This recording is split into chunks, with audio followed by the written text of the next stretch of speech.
Samajwadi party का नेता, आपका विधायक घोषणा करो ना, उस कमबख्त को निकालो पार्टी से और उसको एक बार यूपी भेज दीजिए, बाकी उपचार हम अपने आप करवा लेंगे।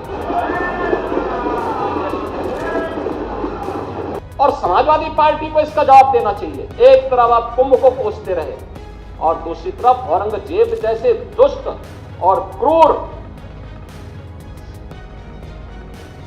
धर्मांध मंदिरों को तोड़ने वाले व्यक्ति को, भारत की आस्था को निर्ममता के साथ रौंदने का कार्य करने वाले व्यक्ति को महिमामंडन करते हो। आखिर कौन सी नस ऐसी आपकी दबी हुई है कि आप लोग अपने उस व्यक्ति पर, उस विधायक पर नियंत्रण नहीं कर पा रहे हैं? दुर्भाग्य है कि इन्होंने आदर्श किसको माना है, यानी औरंगजेब को अब ये लोग अपना आदर्श मान रहे हैं। औरंगजेब का पिता शाहजहां अपनी जीवनी में लिखता है, अपनी आत्मकथा में लिखता है कि खुदा करे कि ऐसा कमबख्त किसी को पैदा न हो। उसने आगरा के किले में अपने बाप को कैद करके रखा, एक एक बूंद पानी के लिए तरसाया। और अगर इनको औरंगजेब पर गौरव की अनुभूति होती है तो ये लोग कम से कम पटना की खुदाबख्त लाइब्रेरी में जाकर के एक बार शाहजहां की ही जीवनी को पढ़ लें, देख लें, उसकी पीड़ा को देखें। हां, जिनका आचरण औरंगजेब जैसा है वे लोग तो औरंगजेब पर गौरव की अनुभूति करें, लेकिन भारत को कम से कम इस पर न करें। और समाजवादी पार्टी को इसका जवाब देना चाहिए। भारत की आस्था पर प्रहार करने वाला दुर्दांत, धर्मांध, क्रूर शासक, उसको समाजवादी पार्टी आदर्श मानती है, जो भारत को रौंदने के लिए आया था, जजिया कर लगा रहा था, भारत का इस्लामीकरण कर रहा था। कोई सभ्य मुसलमान भी अपने पुत्र का नाम औरंगजेब नहीं रखता, क्योंकि इसे मालूम है यथा नाम तथा काम।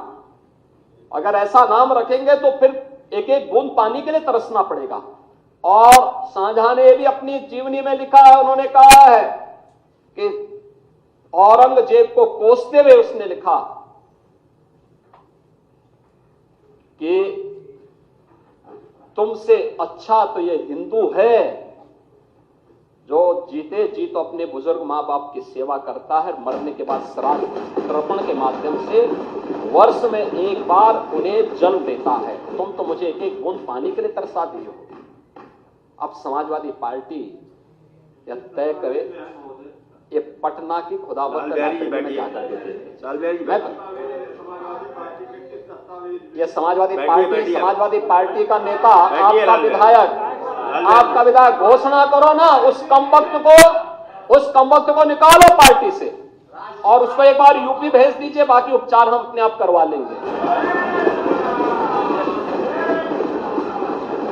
जो व्यक्ति छत्रपति शिवाजी महाराज की परंपरा पर गौरव की अनुभूति करने की बजाय लज्जा महसूस कर रहा हो और औरंगजेब को अपना नायक मान रहा हो, क्या उसको भारत के अंदर रहने का अधिकार होना चाहिए क्या? और समाजवादी पार्टी को इसका जवाब देना चाहिए। एक तरफ आप कुंभ को कोसते रहे और दूसरी तरफ औरंगजेब जैसे दुष्ट और क्रूर धर्मांध मंदिरों को तोड़ने वाले व्यक्ति को, भारत की आस्था को निर्ममता के साथ रौंदने का कार्य करने वाले व्यक्ति को महिमामंडन करते हो। आखिर कौन सी नस ऐसी आपकी दबी हुई है कि आप लोग अपने उस व्यक्ति पर, उस विधायक पर नियंत्रण नहीं कर पा रहे हैं? और इसीलिए मैं कहना चाहता हूं कि खंडन क्यों नहीं समाजवादी पार्टी खंडन करे इसका। लाल बिहारी सुनिए, समाजवादी पार्टी को इसका खंडन करना चाहिए। समाजवादी पार्टी को इसका खंडन करना चाहिए और समाजवादी पार्टी को इसको बाहर निकाल देना चाहिए बाहर, या यहां बुलवाइए सम्मेलन में। उत्तर प्रदेश तो ऐसे लोगों का उपचार करने में बहुत देरी नहीं करता है। महोदय, यह वर्ष और भी महत्वपूर्ण है। बाबा साहब भीमराव अंबेडकर ने जिस संविधान के शिल्पी बनकर के भारत को एक संविधान दिया, भारत के संविधान को अंगीकार करने का यह अमृत वर्ष भी, अमृत महोत्सव वर्ष भी है। और मैं एक बार और फिर कहूंगा कि समाजवादी पार्टी ने कभी भी एक बार नहीं, 3-3, 4-4 बार इन्हें शासन करने का अवसर मिला, बाबा साहब भीमराव अंबेडकर के नाम पे एक भी संस्था खड़ी नहीं की, बल्कि उनके नाम पर बनी हुई संस्थाओं को नाम हटाने का काम किया। ये लोग संविधान की बात करते हैं, यानी उन्होंने केवल कन्नौज का ही नहीं, सामाजिक न्याय के तमाम पुरोधाओं का नाम मिटाने का काम किया था। इस संविधान की वो प्रति लेके घूमते हैं, ये पीडीए की बात करते हैं। किस पीडीए की बात कर रहे हैं आप? बाबा साहब भीमराव अंबेडकर के नाम पे कोई संस्था समाजवादी पार्टी ने खड़ी की हो? हम तो कह सकते हैं बीजेपी ने प्रधानमंत्री मोदी जी के नेतृत्व में पंचतीर्थ का निर्माण करवाया।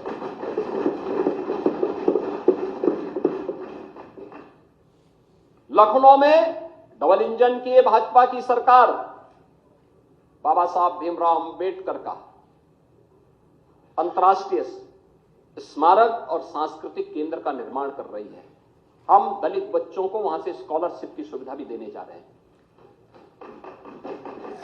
अंबेडकर महासभा अभियान को लेकर के आगे बढ़ रही है। सामाजिक न्याय के इन महापुरुषों के बारे में सावित्रीबाई फुले के नाम पर लखनऊ के बाबा साहब भीमराव अंबेडकर विश्वविद्यालय में हमारी सरकार ने छात्रावास बनाया, जिससे दलित बच्चे पढ़ सके।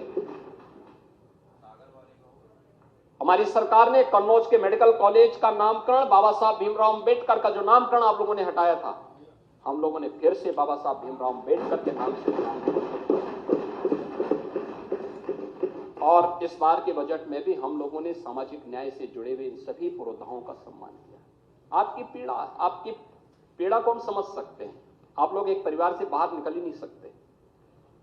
हम लोगों ने अभी तक प्रधानमंत्री जी प्रयागराज आए थे, उन्होंने उद्घाटन किए थे जब 13 दिसंबर को प्रयागराज की योजनाओं का, निषाद राज के नाम पे श्रृंगवेरपुर में कॉरिडोर के निर्माण का काम किया, उसका भी लोकार्पण किया। हजारों वर्षों की विरासत। आप पीडीए की बात करते हैं, क्या निषाद पीडीए का पार्ट नहीं था? ये कॉरिडोर क्यों नहीं बन पाया? आप लोग तो उस पर कब्जा करवा रहे हैं। श्रावस्ती में और बहराइच में महाराज सोहेलदेव के नाम पर विजय स्मारक ये लोग नहीं बनने देते थे, हमारी सरकार ने बना करके तैयार किया।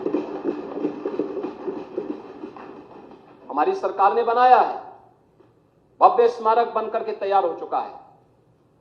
वाराणसी में संत रविदास जी, मन चंगा तो कटौती में गंगा। आप सोचिए, क्षीर गोवर्धन जो उनकी पावन जन्मभूमि है, उस पावन जन्मभूमि में कॉरिडोर का निर्माण हो, संत रविदास जी की भव्य प्रतिमा लगे। समाजवादी पार्टी ने हमेशा उसमें ब्रेकर खड़े किए, नहीं बनने दिया। और हमारी सरकार है डबल इंजन की सरकार, प्रधानमंत्री मोदी जी के नेतृत्व में आज कितना भव्य स्वरूप क्षीर गोवर्धन